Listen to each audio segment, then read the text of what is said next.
Hello, I hope all is well. So, have you ever wanted to cast 10,000 Firewave spells at Steel Dragons? Well, I went ahead and did it so you don't have to. I've been kind of passively working towards 99 magic on my Pure here. It doesn't really serve a whole lot of purpose to get it up past 94, so I haven't been actively doing it, but this was really AFKable with the 12-minute super anti-fire or extended anti-fire potion.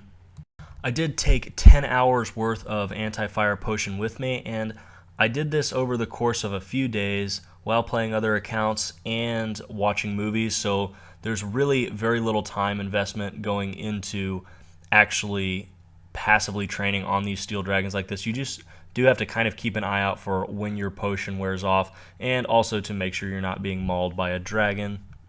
So in order to optimize your experience gains, you want to maximize your damage potential. That includes wearing things like the Occult Necklace and the Mystic Smoke Battle Staff. It would be great if you had the Tormented Bracelet as well. I do not have that kind of cash at the moment, so I am giving up the potential 5% damage boost there. But having the necklace and the staff, it boosts the max hit of Firewave from 20 to 24.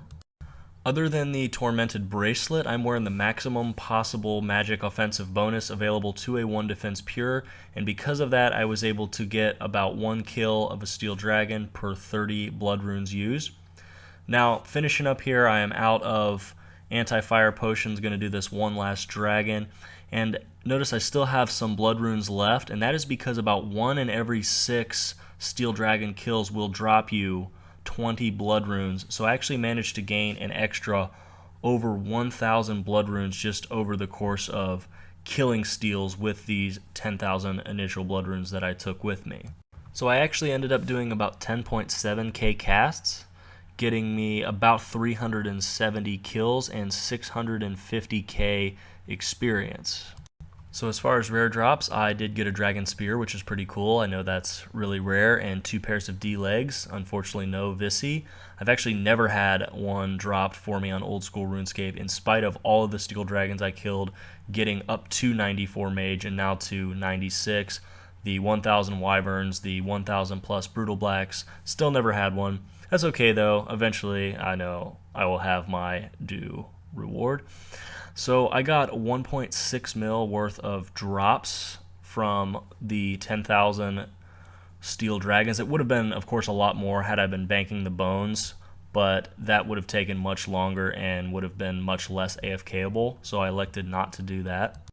This means I actually ended up taking about a 1 mil loss from this whole trip because the 10k blood runes cost about 2.6 mil, so it's about an even 1 mil loss for 650k experience gained, or about 1.5 GP per experience.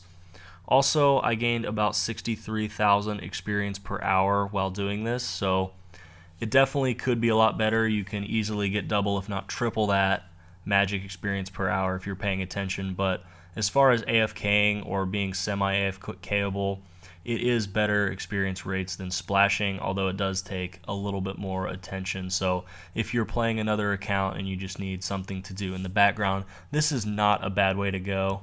I've always loved clue scrolls. I made a fortune on them back in RuneScape 2, so I thought I'd give this one a go. I know they're usually hard for 1 defense pures to complete because of Yuri's emotes, and I did manage to complete it and get a master clue. I thought it was a long shot to be able to complete it with 1 defense because just there are so many things that could get in the way. I ended up having to do Making History quest and managed to make it through a couple steps of this clue, dispatching this mage fairly easily. I had a 3-step clue. I had to find 3 different torn clue shards.